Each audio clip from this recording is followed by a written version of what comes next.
وہ ایک مسئلہ ہے مرحوم کے گھر کھانا کھانے کا فقہی حکم. یہ ایک عام طور پر کامن پیش آنے والا مسئلہ ہے.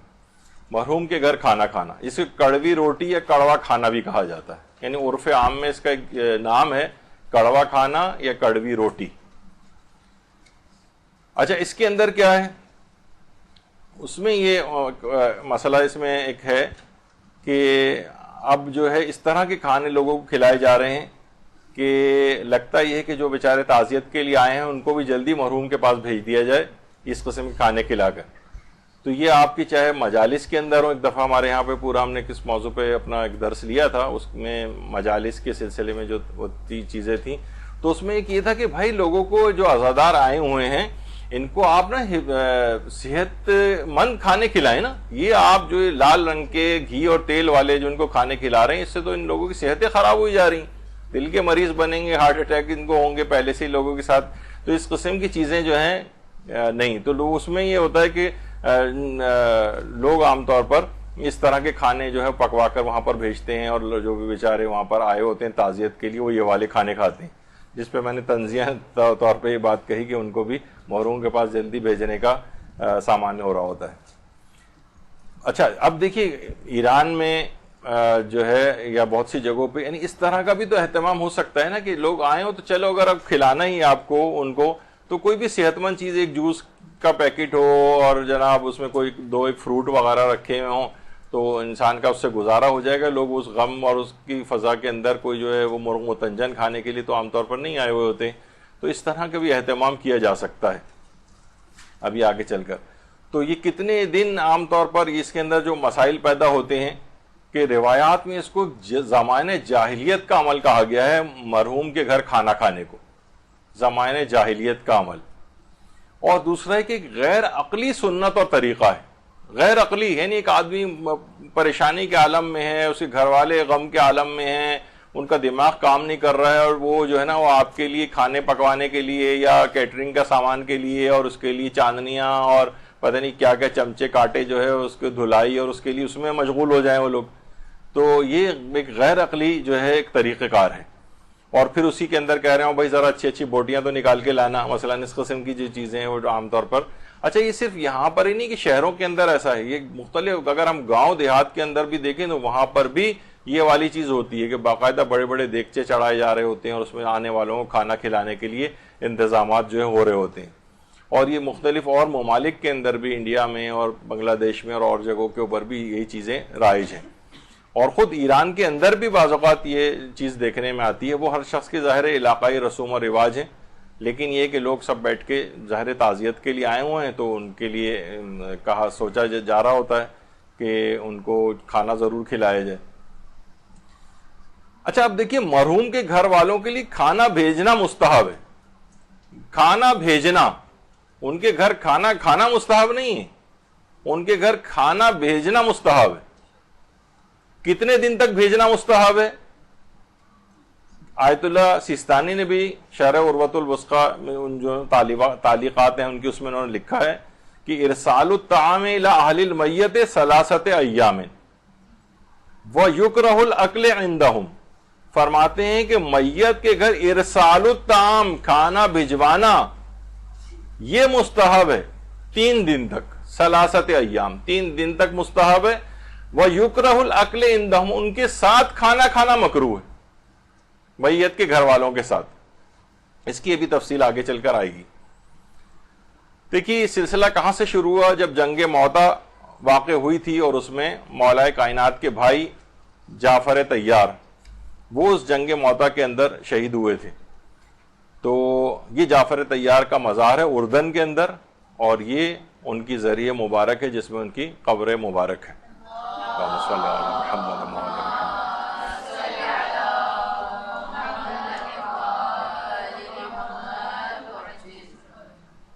تو وہاں پر یہ جنگ ہوئی تھی اور رومیوں کے ساتھ یہ جنگ ہوئی تھی، اور شام کا جہاں پہ بارڈر لگتا ہے اور اردن کی طرف کا جو علاقہ ہے وہاں پر یہ جنگ جو ہے وہ لڑی گئی تھی. تو جعفر طیار اس جنگ کے اندر شہید ہو گئے تھے، اور کئی کمانڈرز تھے اس کے اندر سب ایک ایک کر کے شہید ہو گئے تھے. اچھا جس وقت وہاں پر اچھا یہی جو جعفر طیار ہیں ان کے ایک بیٹے عبداللہ ابن جعفر طیار جو حضرت زینب سلام اللہ علیہ کے شوہر تھے. اللہم صلی علی محمد.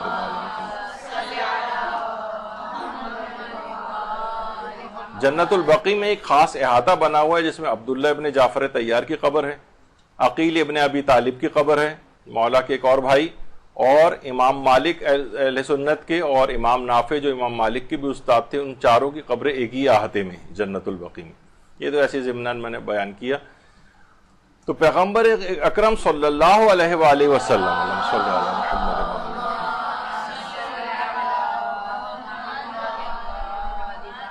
نے ایک جملہ ارشاد فرمایا کہ اسنوا لآل جعفر طعاما, آل جعفر کے لیے یعنی جعفر طیار کی اہل خانہ کے لیے کھانے کا انتظام کرو. یہ جملے تھے پیغمبر اکرم کے. اور یہ والی جو احادیث ہے یہ خود ہمارے برادران اہل سنت کی صحیح ترمذی کے اندر بھی موجود ہے. اسنوا لآل جعفر طعاما فإنه قد جاءهم ما يشغلهم, کیونکہ اہل جعفر کے لیے یا آل جعفر کے لیے کھانے کا انتظام کرو, کیونکہ وہ اپنے اس مصیبت میں یعنی غم میں مشغول ہو گئے, یعنی ان کو کھانے پینے کا ہوش نہیں رہا, تو تم لوگ ان کے لیے کھانا تیار کر کے بھیجو. تو ان کی بہت ساری کتابوں کے اندر احادیث کی یہ والی حدیث موجود ہے. اور اس کا آغاز کیسے ہوا کہ حضرت جعفر طیار کی شریک حیات اسما بنت امیس نے کہا کہ جب میں نے رسول خدا سے جعفر کی شہادت کی خبر سنی تو میں نے آواز بلند کی, واہ جعفر. اور رسول اللہ کی بیٹی حضرت فاطمہ زہرا سلام اللہ علیہ نے بھی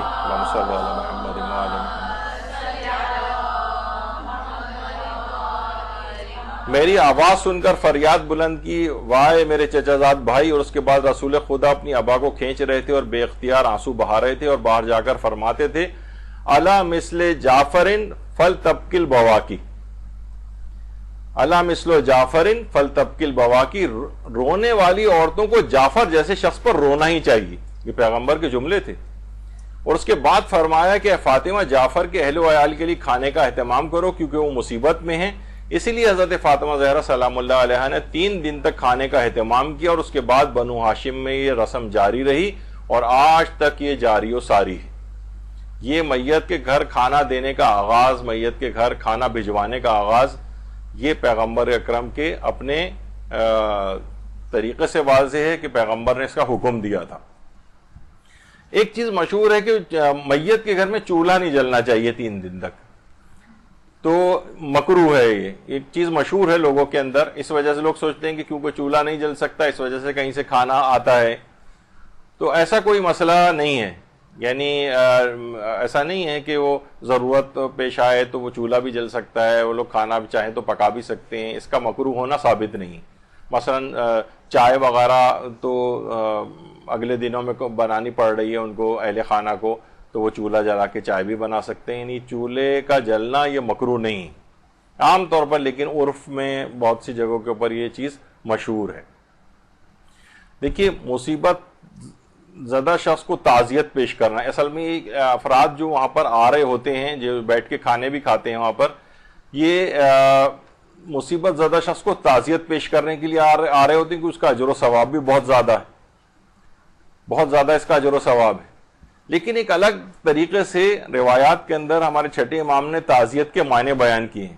ان سے پوچھا گیا تعزیت کے کیا معنی ہے, تو آپ نے فرمایا اگر مرنے والے کی موت نے تمہیں خدا سے نزدیک اور گناہوں سے دور کیا ہے تو یہ مصیبت نہیں ہے بلکہ تمہارے لیے رحمت اور نعمت ہے. اور اگر تمہارے لیے نصیحت نہیں بن سکی ہے, تمہیں گناہوں سے دور نہیں کر سکی اور رب کے نزدیک نہیں کر سکی ہے, تو سمجھ جاؤ کہ تمہاری سنگ دلی اور دل کی سختی ہے اور میت کی مصیبت سے بڑھ کر مصیبت ہے, بشرطے تمہارے اندر رب کی معرفت پائی جاتی ہے. جو تم تعزیت کرنے کے لیے آئے ہو, یعنی تمہارے اپنے کردار کے اندر کوئی تبدیلی واقع ہو رہی ہے نہیں, اور یہ وہی پرانی والی فسق و فجور والی زندگی ابھی اپنی آنکھوں سے موت دیکھی ہے, تم نے اس سے تعزیت کرنے کے لیے آئے ہو, تب تو تمہارے لیے یہ بڑی اچھی چیز ہے. لیکن اگر گناہوں سے دور نہیں کیا تو یہ مرنے والے کے گھر میں جو مصیبت آئی اس سے بڑھ کر تم خود ایک بڑی مصیبت کے اندر مبتلا ہو. یہ چھٹے امام نے تعزیت کا ایک بالکل الگ مفہوم اس کے اندر جو ہے وہ پیش کیا. اور تعزیت جو انسان کر رہا ہوتا ہے اصل میں یہ اتنا بڑا ثواب اور فوائد مرحوم حاصل کر چکا ہوتا ہے کہ امام علی رضا علیہ السلام نے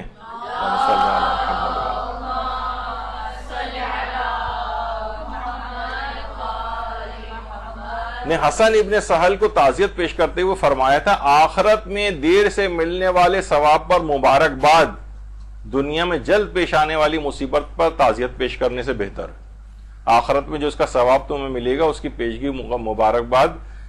جو ہے وہ اس دنیا میں ابھی جو مصیبت آئی ہے اس پہ جو تعزیت کی جا رہی ہے وہ اس سے کہیں زیادہ مبارکباد اس چیز کے اوپر دینی چاہیے جو آخرت میں ثواب اس سلسلے میں مل رہا ہے۔ تو بڑی اس کا عجیب و غریب ایک چیز ہے، اور ایک ایسے فرد کے لیے کہا کہ تعزیت کے قابل ایک زندہ شخص بھی ہو سکتا ہے۔ حضرت امیر فرماتے ہیں دنیا جو تیرے ہیلوں سے ناواقف اور تیرے مکر کے پھندوں سے ناآشنا ہے وہ جیتے جی مر چکا ہے اور تعزیت کے قابل ہو چکا ہے۔ یعنی واقعتاً تعزیت، اب یہ جو لوگ سب تعزیت کے لیے بہرحال آ رہے ہوتے ہیں وہاں پر، کتنے دن تک تعزیت پیش کرنا مستحب ہے؟ التعزیۃ لأہل العزائے یستحب ان یکون یوما واحدا وما زاد فہو مکروہ،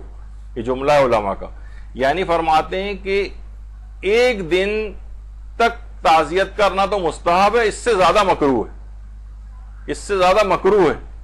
یعنی تعزیت اب ہمارے ہاں کیا ہوتا ہے میں اس میں بھی آگے چل کر بیان کروں گا،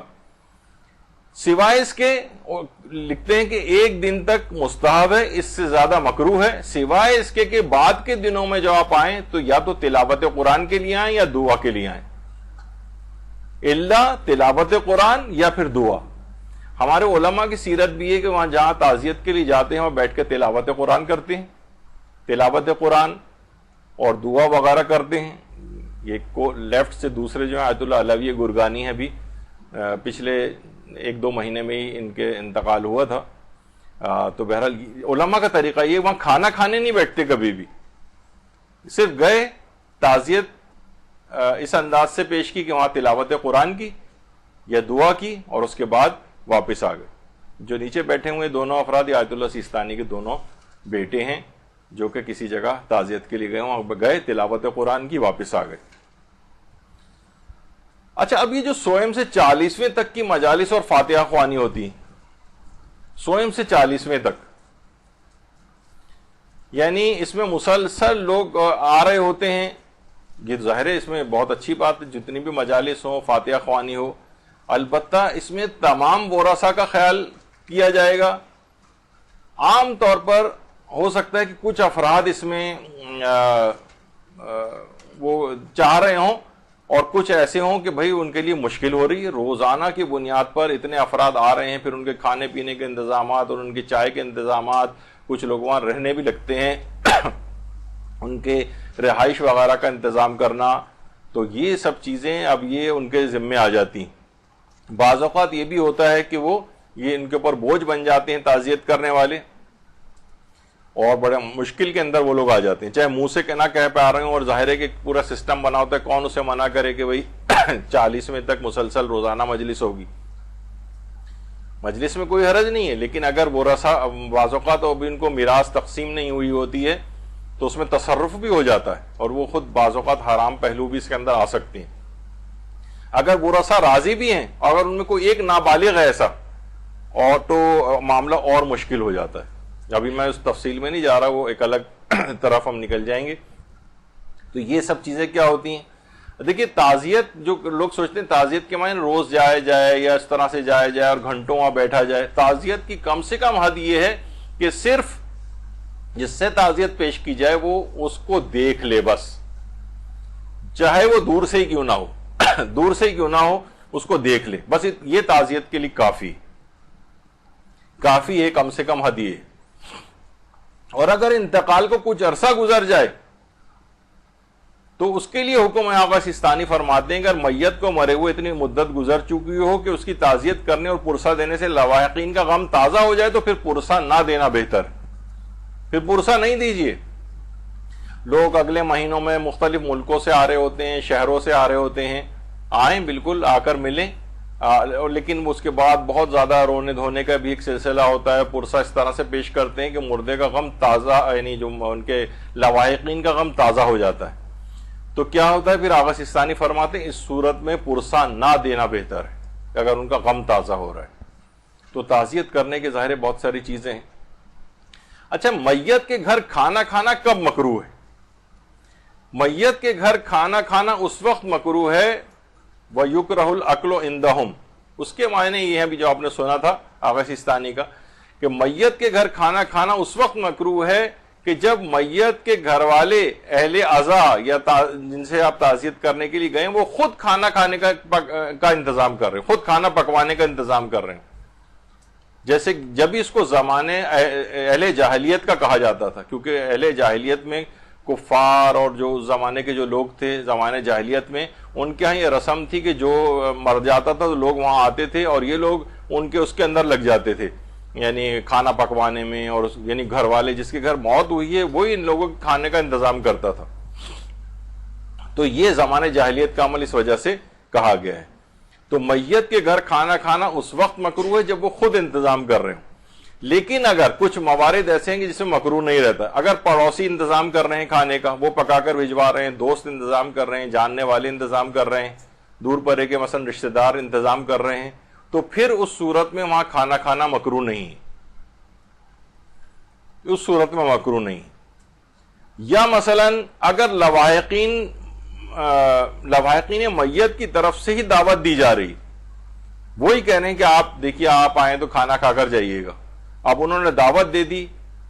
تو اس صورت میں بھی مکروہ نہیں ہے اور وہاں کھا سکتے ہیں. اگر اہل مصیبت خود کھانے پر مدعو کریں اور نہ کھانے پر گلا کریں, آیت اللہ بہجت نے بھی اپنے استفتاء میں لکھا ہے, یعنی وہ ناراض ہو رہے ہیں, مثلا ہم اکڑ کے کھڑے ہو گئے مثلا کہ نہیں ہاں تو کھانا کھانا مکروہ, بس ہم تو نہیں کھائیں گے, تو وہ لیکن کہہ رہے ہیں بھائی انتظام کیا ہے آپ کے لیے, آپ پلیز آ جائیں کھانا کھا لیں, اور وہ بیچارہ جو ہے گلا کر رہا ہو آپ سے, لیکن آپ تو اس موقع پر کراہیت ختم ہو جاتی. یعنی جب وہ خود ہی مدعو کر رہے ہیں آپ کو اہل مصیبت, اور وہ آپ کو کھانے کی پیشکش کر رہے ہیں اور نہ کھانے پر گلا اور شکوہ آپ سے کر رہے ہیں, اس صورت میں پھر آپ کھا سکتے ہیں. اور یہ بھی انسان کر سکتے, ایک اور صورت میں بھی مکروہ نہیں رہتا ہے کہ اگر مرنے والے نے خود یہ وصیت کی ہو, مرنے والا وصیت کر کے گیا ہو کہ میں اتنے پیسے چھوڑ کر جا رہا ہوں, میرے مرنے کے بعد جب لوگ آئیں تعزیت کرنے کے لیے اور وہ اتنے دن تک آئیں تو میں اپنے مال سے وصیت کر کے جا رہا ہوں اتنے پیسوں کی کہ ان پیسوں سے جو ہے ان لوگوں کے لیے کھانا پکانے کا انتظام کیا جائے, ان کو کھانا کھلایا جائے. اب اس وصیت کے اوپر عمل ہوگا اس کے 1/3 میں سے, یعنی وصیت کے صرف 1/3 حصے سے ان وصیتوں کے اوپر عمل ہوگا.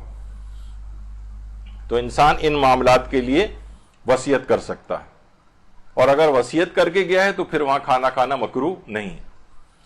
اچھا, اب یہ جو مکروہ قرار دینے والی روایت ہے جس میں اسے زمانے جاہلیت کا عمل قرار دیا گیا ہے, اگر ویسے اس طور پہ بھی دیکھیں تو یہ روایت ثابت نہیں ہے چھٹے امام سے, اور یہی وجہ ہے کہ آیت اللہ ناصر مکارم شیرازی وہ بھی میت کے گھر کھانا کھانے کو مکروہ نہیں سمجھتے ہیں, اور رہبر معظم آیت اللہ خامنہئی بھی میت کے گھر کھانا کھانے کا جو کراہیت ہے ان کے نزدیک ثابت نہیں ہے ان کے نزدیک.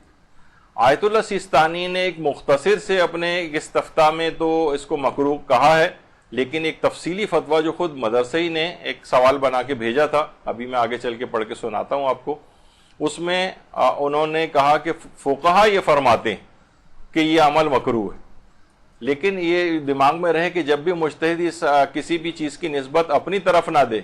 یعنی اگر ان کا اپنا فتویٰ ہو کہ مکروہ ہے تو وہ لکھیں اس بات کو کہ ہاں یہ مکروہ ہے. لیکن آیت اللہ سیستانی نے بہرحال لگتا یہ ہے, لیکن بہرحال مختصر ایک استفتاء میں تو انہوں نے مکروہ کہا ہے, لیکن جو تفصیلی فتویٰ آیا اس میں دیگر فقہا کی طرف اس بات کی نسبت دی,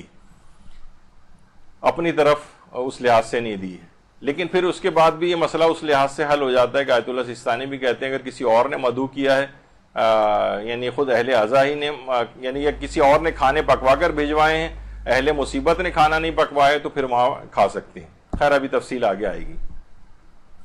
اب مسئلہ ایک اور بھی چیز ہو گئی, کڑوے کھانے کے کچھ لوازمات بھی ہو گئے. پہلے تو یہ کہ چلو مختصر سا کوئی ایک سالن اور ایک روٹی بنا کے کھلا دیا جائے یا کوئی ایک ڈش. اب اس کے ساتھ کیا ہونے لگا کہ چاول بھی ہونے چاہیے اور ایک روٹی کی کھانے کی بھی ایک ڈش ہونی چاہیے, اور پھر میٹھا بھی بہت سی جگہوں کے اوپر شروع ہو گیا ہے, اور پھر چائے بھی اس کے بعد ہونی چاہیے، اور اس کے بعد پھر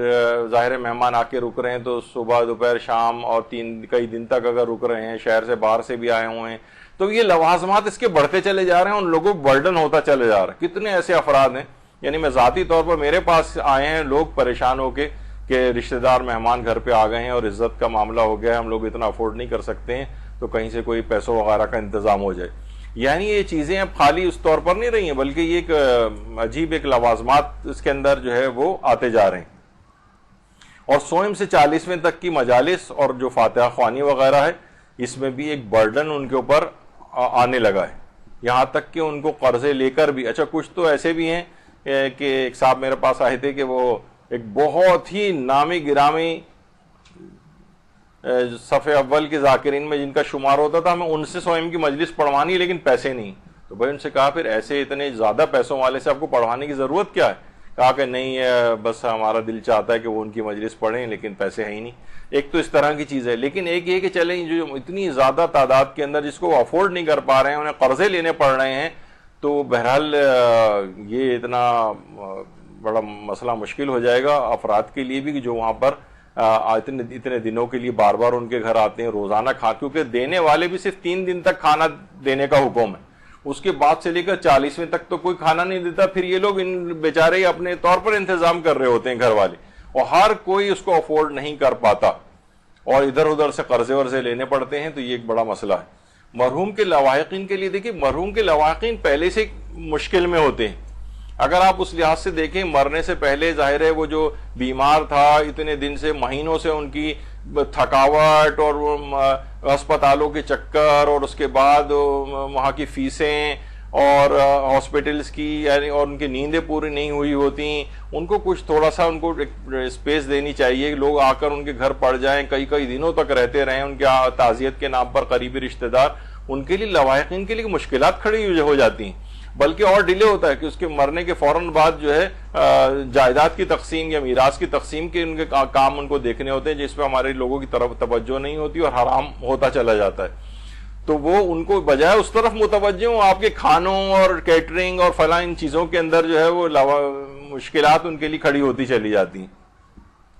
وہ برتن لا رہے ہیں اور جا رہے ہیں اور دھل رہے ہیں اور ماسیوں کا انتظام کرتے پھر رہے ہیں، یہ اس میں کچھ ایسے لوازمات آ گئے ہیں جو کہ بہت خطرناک ہیں۔ تو آیت اللہ سیستانی نے بڑا ایک تفصیلی ایک فتویٰ جو ہے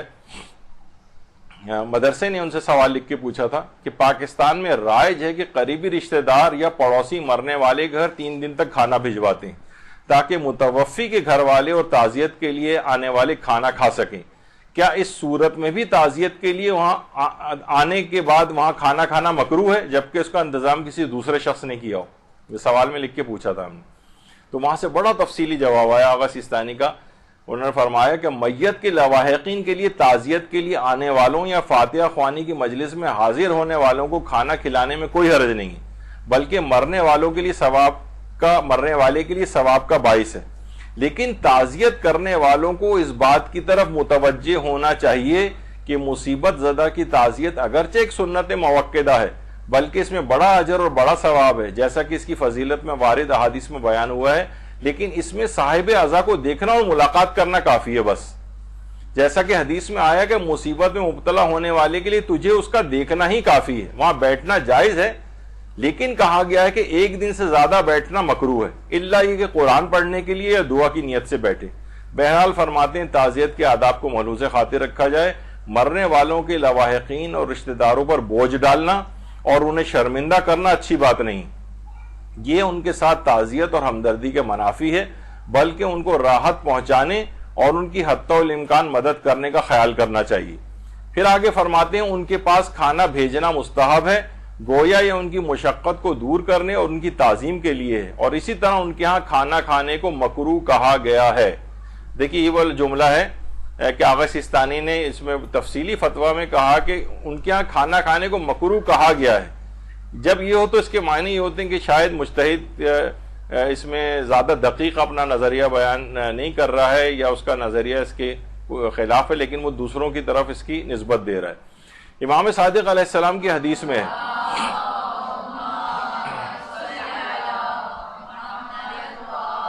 مصیبت زدہ لوگوں کے پاس کھانا زمانے جاہلیت کے لوگوں کا کام ہے. بعض فقہا نے کہا ہے, اب دیکھیں خود نہیں کہہ رہے, بعض فقہا نے کہا ہے کہ کراہیت اس کھانے کے لیے ہے جو ان کی طرف سے ہے, نہ کہ وہ کھانا کہ جو رشتہ داروں اور ہمسایہ کی طرف سے دیا گیا ہو,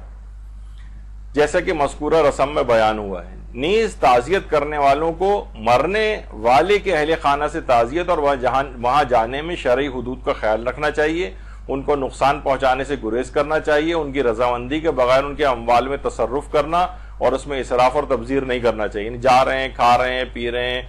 وہاں رک رہے ہیں, نہا بھی رہے ہیں, تمام وقت 40ویں تک جو ہے وہ کھانے روزانہ جا کے وہاں پہ کھا رہے ہیں, تو کیا ایک لحاظ سے چیزوں میں تصرف ہو رہا ہے,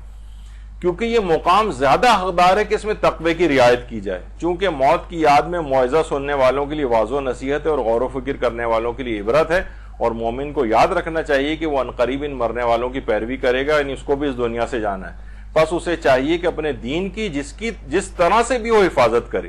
اور اس معاملے میں غفلت اس اچھی اور نیک سنت کو بگاڑنے کا باعث نہیں ہونی چاہیے. جو مرنے والے کے خاندان کی حاجت روائی, ان کو آسانی فراہم کرنے, ان کی تعظیم کے لیے ہے, چونکہ اس صورت میں الٹا ثواب ضائع ہی ہو جائے گا اور برکت ختم ہو جائے گی اور تفرقے اور دوریاں ایجاد ہوں گی. واللہ عالم, خدا آپ کی توفیقات میں اضافہ فرمائے, اور تاریخ استفتاء وغیرہ. تو آیت اللہ سیستانی نے باقاعدہ یہ والا